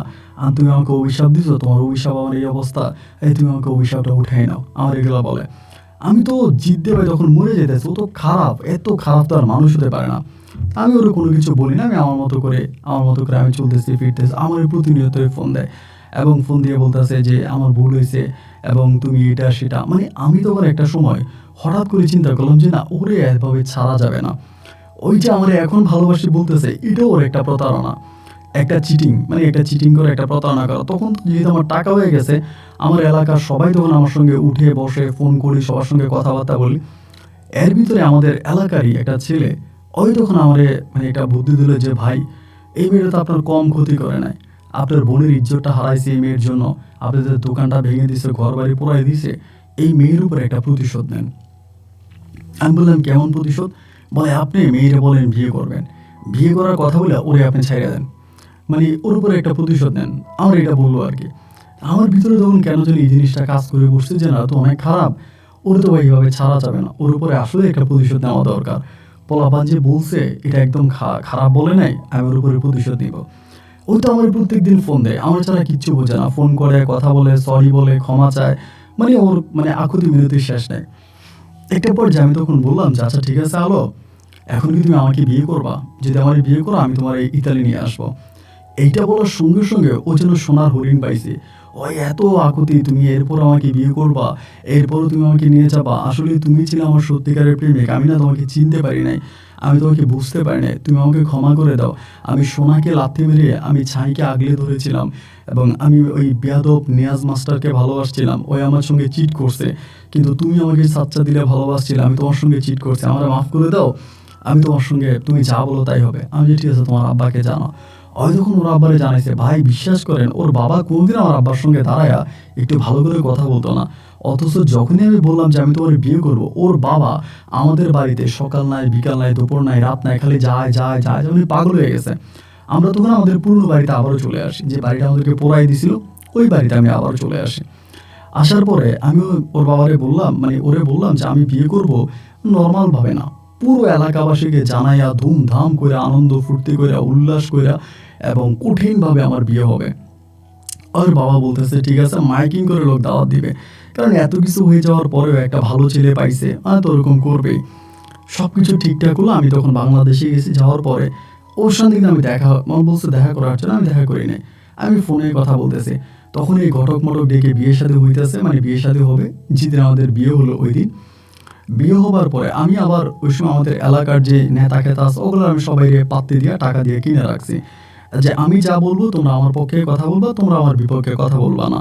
এবং ওরাও তখন মানে আমি যা বলি তাই, আমার কথাই সাই, আমার কথাই সব। এবার মানে একেবারে ধুমধাম করে আনন্দ ফুর্তির মাধ্যমে তখন আমার সেদিন বিবাহ সম্পন্ন হলো। হওয়ার পরে রাতের বেলা আমি ওরে নিয়ে মানে ঘরে গেলাম, মানে আমার বাড়িতে গেলাম। সেটাতে আমি আমাদের এলাকার একজন অ্যাডভোকেটের সঙ্গে কথাবার্তা বলে আমি মোটামুটি ওর জন্য তালাকের ব্যাপার রেডি করে ফেলছি, মানে যেদিন বিয়ে সেদিনে তালাকের কাগজ রেডি ফেডি করে একদম ঠিকঠাক মতো করে মজবুত করে তখনই আমি এই তালাকের কাগজটা নিয়ে মানে আপনার তালাক নামাটা নিয়েই আমি ঘরে ঢুকছিলাম। ঘরে ঢুকার পরে বাসর ঘরে ঢুকার পরে মানে ভিতরের যে একটা রাগ এবং ক্ষোভ ছিল। আবার এখানে আরেকটা কথা বলে রাখি, আমি ওকে বলছিলাম যে যেহেতু তুমি আমাকে ভালোবাসো, আমি তোমাকে ভালোবাসি, আমি তোমাকে 1 টাকা কাবিনে বিয়ে করব।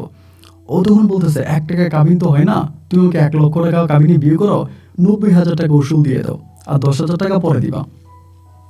1 টাকা কাবিনে তার বিয়ে হয় না, আমার এগুলো আমি যে ঠিক আছে তাইলে ওভাবেই হবে। আমি ঠিকই 1 লক্ষ টাকা কাবিন করছি, 90,000 টাকা উসুল দিছি আর 10,000 টাকা পকেটে করে নিয়ে আমি তখন বাসর ঘরে ঢুকছি। এবং ভিতরের যে একটা রাগ ছিল, একটা ক্ষোভ ছিল, সেই রাগ আর ক্ষোভটা আমি ভালো করে মিটাইয়া 1,000 টাকার আপনার কি বলে 500 টাকার নোটগুলা ছিল তখন, 500 টাকা নোটগুলা ছিল এবং 500 টাকা 10,000 টাকার একটা বান্ডেল ছিল। এই ওরা একদম মানে খালি গায়ে রেখে আমি এই টাকাগুলো ওর গায়ে এরকম করে ছিটাই দিছি। ছিটিয়ে দেওয়ার পর ও বলতেছে যে এটা তুমি কি করলা, এটা তুমি কি করতেছো, তুমি আমাকে বাসর করে গিফট দিবা, অথচ গিফট না দিয়ে তুমি আমার গায়ে টাকা ছিটিয়ে দিতেছো খারাপ মেয়েদের মতো, এটা কেন করতেছো, আমার তুমি গিফট দাও। আমি বললাম তোমার গিফট লাগবে? বলে হ্যাঁ। আমি তখন কি করলাম, ওই যে ডয়ের উপর থেকে একদম ডিরেক্টলি এই তালাকের কাগজটা হাতে নিলাম, হাতে নিয়ে সাথে সাথে এই তালাকের ব্যাপারটা ওরে ধরাই দিলাম। বললাম যে নে, তোর সঙ্গে তখন খারাপ কাজ করছি, এই তোরা টাকা দিছি, এগুলো তোর খারাপ কাজ করলাম এই জন্য তোরা টাকা দিলাম, আর এখন তোর ঘর থেকে লাথি মেরে বের করে দিব, এই হলো তোর তালাকনামা। এটা বলার পরে একেবারে অর্ধনগ্ন অবস্থায় আমি ওকে ধাক্কায় ঘর থেকে বের করে দিই। বের করে দেওয়ার পরে আমি বললাম আব্বারে যে আব্বা এর সঙ্গে তো থাকা যায়, তো খারাপ মেয়ে। আমার আব্বা তো আমার মানে অতটা রাগী মানুষ না। আব্বা তারপর আমাকে বুঝাচ্ছিল যে না এটা করিস না, এটা করিস না। সকালবেলা ওদের বাড়ি থেকে মানুষ আসবে আমাদের বাড়িতে দাওয়াত খাওয়ার জন্য। ওর বাবা তো চারদিকে ফোন টোন দিয়া প্রায় 2-3 হাজার মানুষ দাওয়াত দিয়ে দিছে, সবাই আসবে দাওয়াত খাওয়ার জন্য। সেই টাইমে সকালবেলা আমি একটা গাড়ি দিয়া ওর বাড়িতে পাঠিয়ে দিছে। ওর বাবা হুমকি ধুমকি করবে সে করবে, আপনি যা খুশি তা করতে পারেন, কারণ তখন পুরো গ্রাম আমার পক্ষে, আপনি যা খুশি তা করতে পারেন, আপনার মেয়ে খারাপ। আমি ওর নামে আরও 1000টা দোষ দিয়ে দিছি এবং এইভাবে আমি ওর বাবার কাছে ওরা অপমান করে শেষমেশ সেখান থেকে আমি আবার ইতালিতে চলে আসি। এবং ইতালিতে আসার বহু বছর হয়ে গেছে, আমি আর ওদের সঙ্গে কোনো যোগাযোগ করি নাই, কোনো যোগাযোগ রাখি নাই। আপনার 2017 সালের দিকে জানতে পারলাম ওই নাকি আপনার একটা খারাপ কাজে চলে গেছে ঢাকাতে। প্রথমে ওর বাবা ওরে বের করে দিচ্ছে বাইরে থেকে, বের করে দেওয়ার পরে ঢাকাতে গেছে। ঢাকাতে গিয়ে একটা আপনার মিডিয়া থানা কোথায় জানি ঢুকছে এবং ঢুকার পরে এখন এমনই একটা জীবনে আছে, আজকে বহু বছর ধরে সে একটা খারাপ জীবনের সঙ্গে জড়িত আছে। তো তাসলিমা সহ অন্য অন্য যে মেয়েগুলো আছে আমার সঙ্গে যাদের পরিচয়, তারা সবাই বলে যে আপনি যেহেতু বিয়ে করেন নাই আপনি ওরে নিয়ে যান, এবং ও আসলে এখন ভালো, ও তো খারাপ হয়ে গেছে, ও জীবনটা নষ্ট হয়ে যাও, ওটাই নিয়ে যান। সবাই বলতেছে মানে সবাই বলা বলি করতেছে যে ওকে নিয়ে যাওয়ার জন্য, কিন্তু ও প্রায় 2017 সাল থেকে এই ধরনের খারাপ কাজগুলো করে। তো বুঝতেই পারেন যে প্রায় 9-10 বছরের মতো এই ধরনের লাইনে আছে। তারপরও ওর বর্তমান কিছু কথা আছে যেটা আমি আসলে আপনাকে বলতে পারতেছি না। এখন এমন একটা অবস্থা আছে যে কোনো সময় আত্মহত্যা করবে, যে কোনো সময়। আমার বন্ধু বান্ধব পাড়া প্রতিবেশী যারা আছে সবাই বলে যে আমার জন্য ওর জীবনটা নষ্ট হয়েছে বা যা হয়েছে যেটাই হয়েছে আমি যেন ওকে মেনে নিই। তা আমি রিসেন্ট বাংলাদেশে যাওয়ার আছি এবং একবার চিন্তা করতেছি যে আমি ওকে খারাপ জীবন থেকে নিয়ে আসব, ওকে বিয়ে করে একটা ভালো জীবন দিব। আবার ভাবতেছি যে কুকুরের লেজ কি কখনো সোজা হবে, ঠিক বুঝতে পারতেছি না যে এই সময়তে কী করা উচিত।